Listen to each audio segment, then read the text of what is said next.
Icon star Allu Arjun తమిళ దర్శకుడు అట్లీ కాంబోలో ఓ భారీ super hero చిత్రం తెరకెక్కనుంది. పాన్ వరల్డ్ స్థాయిలో రూపొందుతున్న ఈ సినిమా కోసం అభిమానులు ఆసక్తిగా ఎదురుచూస్తున్నారు.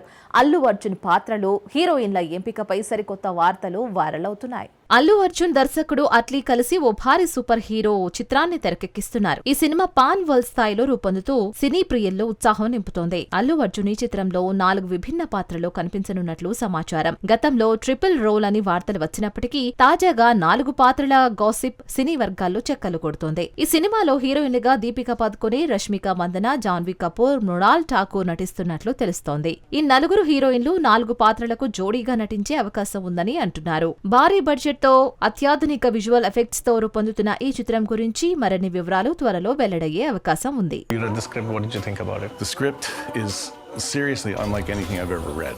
మరి గత వీకెండ్ లో ఇండియన్ బాక్స్ ఆఫీస్ లో హాలీవుడ్ సినిమాలు సందడి చేశాయి. మన సినిమాలు ఆకట్టుకోలేకపోవడంతో ప్రేక్షకుల దృష్టి హాలీవుడ్ పై పడింది. Jurassic world, F1, super man చిత్రాలు ఆకర్షిస్తున్నాయి. గత వారం ఇండియన్ బాక్స్ ఆఫీస్ వద్ద హాలీవుడ్ చిత్రాలు హవాను చూపించాయి. Jurassic World, Rebirth, dinosaur DNA నేపథ్యంతో హౌస్ఫుల్ షోలతో దేశవ్యాప్తంగా ఆదరణ పొందింది. F1 చిత్రం పరిమిత స్క్రీన్లలో విడుదలైన మంచి వసూళ్లు సాధిస్తోంది. Superman superhero genre తో అన్ని వర్గాల ప్రేక్షకులను అలరిస్తూ బాక్స్ ఆఫీస్ ను ఆకర్షిస్తోంది. ఈ 3 చిత్రాలు దేశంలోని పలు నగరాల్లో టాప్ ఎంపికగా నిలిచాయి. మరోవైపు ఇండియన్ చిత్రాల్లో అమీర్ ఖాన్ నటించిన సితారే జమీన్ పర్ హిందీ బెల్ట్ లో డీసెంట్ ప్రదర్శన ఇచ్చింది.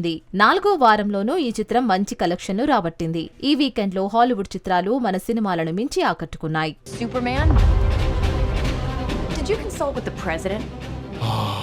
మెగాస్టార్ చిరంజీవి తన 157వ చిత్రంలో కొత్త అవతారంలో మెరవనున్నారు. దర్శకుడు అనిల్ రావుపుడి రూపొందిస్తున్న ఈ కామెడీ ఎంటర్టైనర్ షూటింగ్ అయితే శరవేగంగా సాగుతోంది. సినిమా టైటిల్ పై ఆసక్తికర వార్తలు వైరల్ అవుతున్నాయి. మెగాస్టార్ చిరంజీవి నటిస్తున్న తాజా చిత్రం అభిమానుల ఉత్సాహం నింపుతోంది. దర్శకుడు అనిల్ రావుపుడి ఈ చిత్రాన్ని తనదైన కామెడీ స్టైల్లో పూర్తి ఎంటర్టైనర్ గా తీర్చిదిద్దుతున్నారు. మెగా 157 వర్కింగ్ టైటిల్ తో షూటింగ్ జరుపుకుంటున్న ఈ సినిమాలో చిరంజీవి డ్రిల్ మాస్టర్ పాత్రలో కనిపించనున్నట్లు సమాచారం. ఈ చిత్రానికి మనశంకర్ వరప్రసాద్ గారు అనే టైటిల్ ను ఖరారు చేసినట్లు టాక్ వినిపిస్తోంది. ఇది నిజమైతే చిరంజీవి అసలు పేరుతో సినిమా రావడం అభిమానులకు ఆనందకరమైన సర్ప్రైజ్. నయనతార ఈ చిత్రంలో హీరోయిన్ గా నటిస్తూ ఉండగా సిసిరోలియో సంగీతం సమకూరుస్తున్నారు. షూటింగ్ వేగంగా జరుపుతూ ఉండడంతో త్వరలోనే మరిన్ని అప్డేట్స్ రానున్నాయి. అభిమానులు ఈ కామెడీ హంగామా కోసం ఆసక్తిగా ఎదురుచూస్తున్నారు.